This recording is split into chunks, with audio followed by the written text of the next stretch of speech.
The Pareto principle is a brilliant idea from statistics that describes or can describe pretty much everything. The Pareto principle is otherwise known as the 80-20 rule. And it basically says that 20% of any system will do 80% of the work. 20% of any system will do 80% of the work. 20% of players in the NBA score 80% of the points. 20% of authors sell 80% of the books. 20% of videos on YouTube get 80% of the views. But it doesn't stop at 80-20. It's a continuous smooth function. So 20% of 20% does 80% of 80%. 20% of 20% is 4%. 80% of 80% is 64%. So 4% in any system does 64% of the work. Or 4% of videos on YouTube get 64% of the views. Or 20% of 20% of 20% gets 80% of 80% of 80%. 20% of 20% of 20% is 0.8%. 80% of 80% of 80% is a little over 50%, which means less than 1% of videos get over 50% of all the views on YouTube. And this 1%, 50% split can be found anywhere there's a random distribution of stuff. And this is also true inside your brain. This is also true inside everybody's brain. 1% of our thoughts, of all the thoughts you've ever had, of all the memories you've ever had, of all the ideas you've ever had, 1% of your thoughts are thought 50% of the time. This is why everybody thinks the same thoughts all day long, over and over and over. The problem with this is our brains are programmed by evolution to think through a better safe than sorry frame. Whenever we go into a situation, we automatically imagine the worst possible thing that can happen because that will put us on alert. So if that thing does happen, we stay safe. That kept us alive back in the harsh, dangerous days of hunter-gatherers. But today, all of our fears are social fears, and they're not going to kill us. But that doesn't keep us from thinking in terms of worst possible situations. So chances are, the 1% of your thoughts that you're thinking 50% of the time, the 1% of anybody's thoughts that they're thinking 50% of the time have this better safe than sorry feel to them, which can create this negative doom loop, this confirmation bias driven doom loop. You have these 50% of the time you're thinking 1% of your thoughts, and these 1% of your thoughts are tinged with this better safe than sorry feeling, which means you're on alert for something bad happening. And that affects your confirmation bias. And your confirmation bias filters the world through which you only see validation that something bad might happen, which is why a lot of people get stuck in this doom loop and they never escape. This is why a lot of people live lives of quiet desperation, because of the combination of the Pareto principle, the combination of the confirmation bias, and our ancient evolutionary programming that makes us think all the time of something bad might happen, something bad might happen. And that's how people get stuck in a negative doom loop for pretty much their entire lives. The tragedy is that everybody's brain, your brain, has a huge amount of resourceful thoughts, a huge amount of resourceful memories, a huge amount of resourceful memories that you can use to take into a situation to give you a much higher probability of being successful in that situation. But because nobody really thinks too much about their thoughts, our thoughts just kind of go automatically, and we perceive the world through our thoughts, through our confirmation bias. Most people have a very, very diminished and unresourceful view of the world and their potential in the world.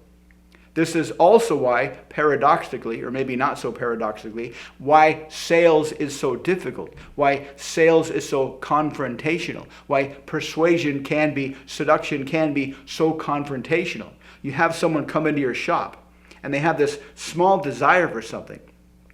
But this small desire is trapped inside this negative doom loop that they can't escape from, that operates on the subconscious or in the subconscious. And so you hit them with all these reasons why you should buy the product, why they should buy the product, all the features and benefits of your product, all the reasons why your product is so awesome. And it's kind of bouncing off this doom loop. This doom loop has this surface level language that comprises the stories that we tell ourselves. This surface level language which comprises just a small percentage of our thoughts. And this is kind of like a barrier, a protective shield, because most people have no unconscious idea of how vast their thoughts are.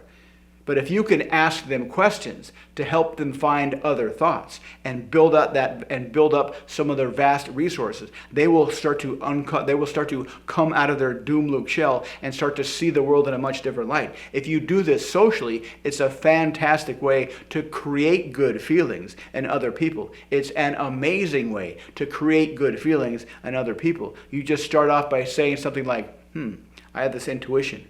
Maybe it's about the way you talk. Maybe it's how you communicate. But you strike me as someone who's very adventurous. Am I wrong, or are you an adventurous person? And anytime you give somebody a positive label, a socially acceptable positive label, they will find memories that validate that positive label. Just by asking that question, you will send them on a confirmation bias mission inside their brain to find evidence that validates that positive label. And they will find all kinds of memories of being adventurous. And then you can start asking them questions about all their memories about being adventurous. And this will help to slowly expand their awareness of how deep and wide and huge their memories are, and how many fantastic memories they have within their memory bank. And this causes something called a associative memory, because an aspect of our memory is that when we think of one thing, we think of all these other things. So when you start to ask them about an adventurous memory, they will start to think of all their other adventurous memories, which will highlight their feeling, their belief that they are an adventurous person, whereas before they might have been trapped in the doom loop. And then you ask another question. My intuition tells me that you're very proactive. Is that true, or am I imagining things? Oh yeah, I'm very proactive. And you can do this with as many positive personality traits as you like, as many as you want. And this will slowly expand their feeling of deep resourcefulness inside their own brain. And that slow increase in emotional feeling will be associated with you. And they will start to feel like their discovery of the wonderful things inside their own brain is because of you, and in a sense it is. And this is a wonderful, fantastic, easy, extremely useful way to sell things to people. Because when people come into your shop, or that you talk to them on the phone, or you have a discussion with them, they have a small desire for something, but they're surrounded by this doom loop. They're surrounded by conflict. So all you need to do is just ask them questions. Ask them questions about how they made their past best decisions. Ask them questions to elicit these positive personality traits. And you can literally, just by asking questions from an ego-free mindset, from a non-ulterior motive mindset, ask them questions that will create within them the ideal personality type that will lead them to buy whatever you're selling. People that use this technique in sales make so much money because it's so easy. And they realize again and again that no other communication model is as effective to put people in a positive buying state of mind simply by asking questions. It's the easiest way to make a ton of money in sales, because all you need to do is just relax your ego, relax your need to tell them about the product, and just ask questions that elicit and highlight their best positive personality traits, their strong decision-making traits, their congruent agency traits. I was at the seminar maybe 10, 15 years ago, and the teacher was telling us about this experiment he did. And it was kind of based on this, but he didn't really give us too many details, because I think he was afraid how this system could easily be abused to essentially brainwash people into doing anything. And the experiment was, we came up with all these crazy activities that we would try to persuade each other to do. Like really, really outside the brain, outside the box activities, like run outside naked and scream like an idiot or something. And then we would take these crazy activities, then we would reverse engineer the personality characteristics of somebody that would think doing these activities was normal. And then we would build these personality traits by asking questions. By starting off with very easy to identify with personality traits like being adventurous, being proactive, going first, and we would come up with these constructed personality types by leveraging the associative memory and asking questions to build up these personality traits that would lead to a combination of personality traits that would make them want to do this thing.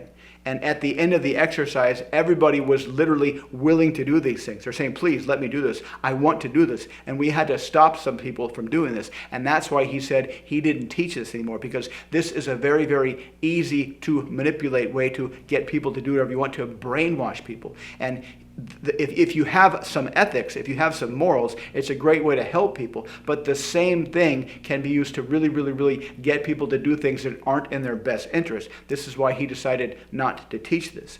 But if you want to learn how to do this, if you do have a strong sense of ethics, if you do have a strong sense of morals, and you do have the ability to constrain yourself so you don't make people do things they'll regret, this is a great way to help people make purchases, to buy things, to do things that they really want to do but they're conflicted inside. This is a great way to remove all that inner conflict and create a state of massive internal congruence so they will move forward and do the thing they want to do. And if you have a mutual benefit as the outcome, that's a fantastic way to significantly increase your sales income, to significantly increase your ability to persuade people, to significantly increase your ability to seduce people.